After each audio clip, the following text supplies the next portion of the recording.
About a year ago, I moved into an apartment complex that was fairly new, so it can't be haunted because it's not old, right? First few weeks I stayed there, I didn't have any issues, but about a month after I started living there, I began waking up in the middle of the night, around 1 or 2 a.m. to a man standing in my hallway. He wore a white t-shirt and jeans and looked like he was probably in his 30s. When I saw him standing in the hallway, I would bolt out of bed yelling, "What the hell are you doing here?" But by the time I reached it, he would be gone. And because I was a bit stressed at the time, I didn't think anything of it. Having grown up in a haunted house for real, I was accustomed to strange things happening, but I had never seen a full-bodied apparition with a face and clothes in such detail, so I figured it wasn't an apparition. I figured I must have been dreaming, and was probably one of those stress-induced dreams where I didn't recognize that I was dreaming. This happened 3 or 4 times over a 2-week period. In general though, even when I didn't see a man standing in the hallway, I would still wake up at around the same time every night. At the end of this 2-week period, I was pretty tired. Then after the 2-week period it stopped.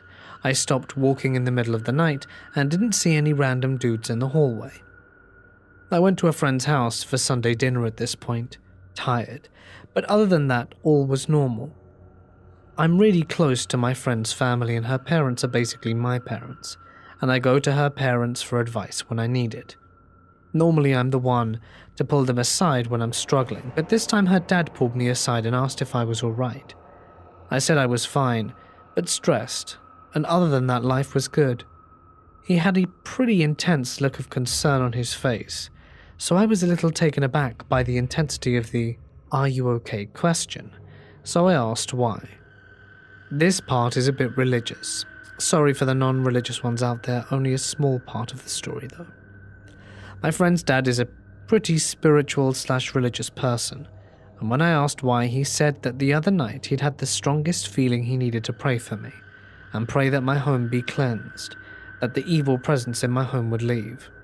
So about the time he prayed, that evil presence left my home. I started sleeping through the night, which brings me to the next part of the story.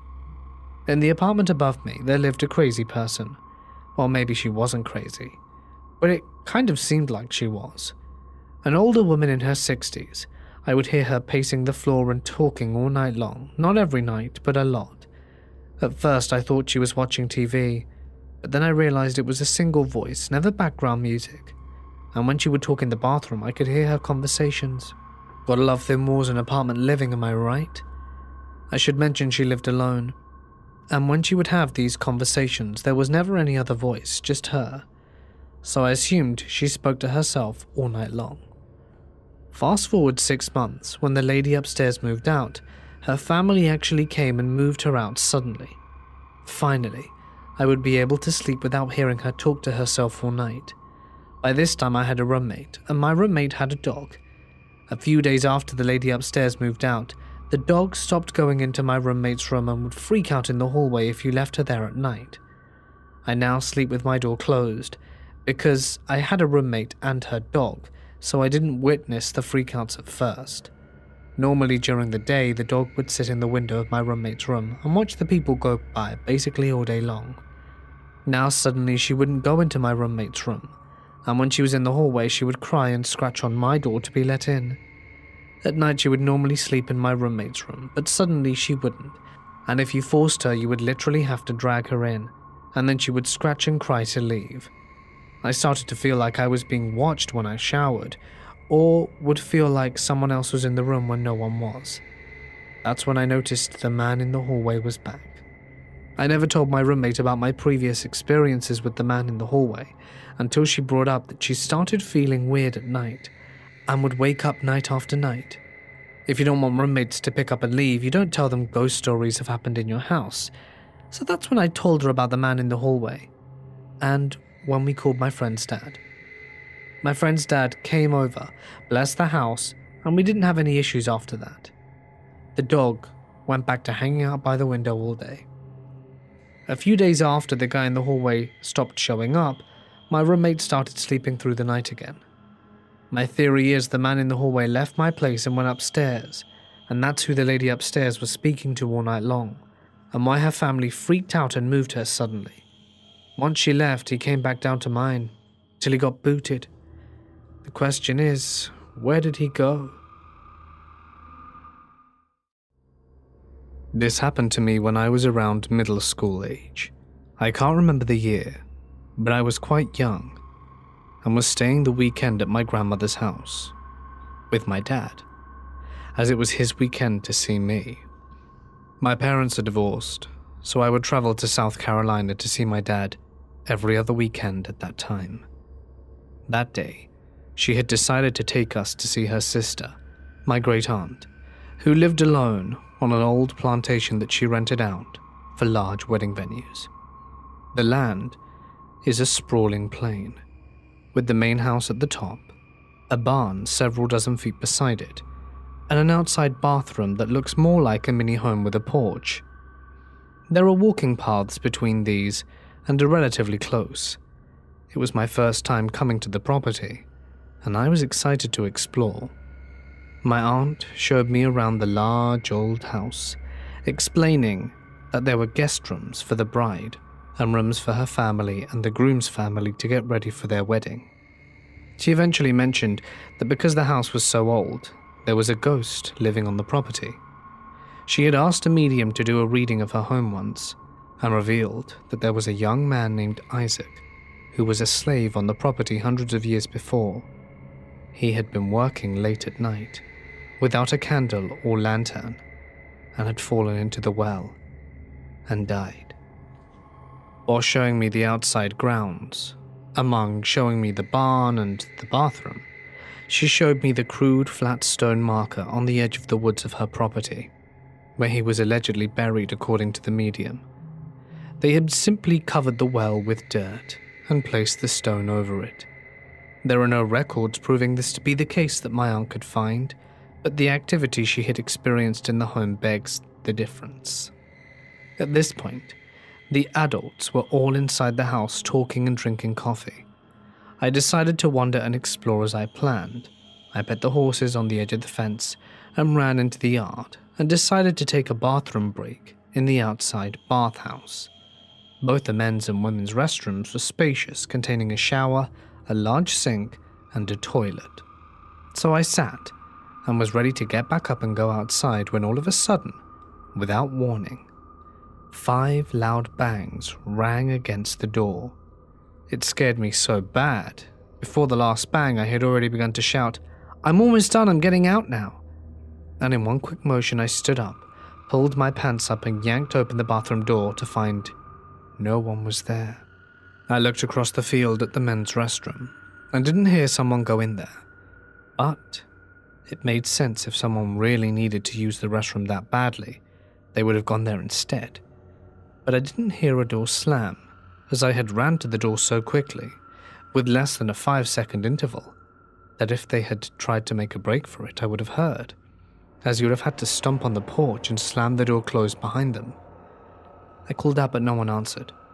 I ran down off the porch and stared dumbfounded at the bathhouse. I circled the house, but there was no one around. At this, I was completely spooked, and ran back to the main house and told my great aunt and grandmother what happened. My aunt rubbed my back comfortingly, gave me some chocolates, and sat me on the dinner table. "It happens more than you think, dear. Isaac likes to pull pranks." While I ate my chocolate, she explained how home renovations have been halted, as the workers would have their tools thrown at their heads or paint cans toppled over. Doors slam, and men swear to never come back and finish working. Times where she was out of town, and the stereo system in the barn would turn on full blast in the middle of the night, leaving the neighbors to call the police just for them to show up on an empty property with no one in sight. He seems to hate when the house is renovated or changed. There was one time where a couple was staying in a guest room, and even though it was summer, they could not go to sleep as the room was frigid cold. My aunt would run up and down the stairs delivering blankets to the couple, and though she understood what was happening, she wouldn't dare tell them. Isaac must have been in that room with them. This experience has left me questioning my skepticism in the paranormal. I can't understand how this could have happened. I've even asked my dad earlier this year if he remembered visiting, or if he had tried to prank me by banging on the door, but he couldn't even remember what visit I was talking about. I've plundered every avenue of exploration for the sound, but nothing comes up, other than the sure fact that someone definitely knocked on my door that day. The home is used for family gatherings for my dad's side of the family, and honestly, I'm dreading going back again after that experience. I haven't been back since then, but I'm sure Isaac will remember me and pick on me again. When I was little, my parents divorced, and I went to live with my dad, as he was moving to a new town. We ended up buying this big house out in the country, outside a little podunk town. This house was huge for the two of us, but it was right on a little pond with an island, so it was cool. There were other houses around, but it was basically surrounded by cornfields, which scared the hell out of me because of the movie Children of the Corn, which had just come out, and it still terrifies me to this day. Anyway, freaky stuff started happening almost immediately after we moved in. On Halloween, my dad and I brought this huge pumpkin, carved it, and put it in the front window. We went out of town one night, and when we came back, it was smashed in the middle of the living room, 10 feet from where it was sitting. I didn't think much of it because my dad played it off, but I then heard him on the phone with his new girlfriend later that night, saying how freaky it was. He moved on pretty quick after Mum, straight player. Weird and random noises happened pretty much every night, and we just grew used to it. Even voices started, but my dad always told me it was the house settling. I have never heard a house say the name Jeffrey, even when it settles. That was when I would always hear someone calling out. But then there are two messed up instances that happened that first scared us into selling the place. Even years later, my dad still talks about how it freaked him out. The first was the night when we had a really bad storm. I was 10 or so.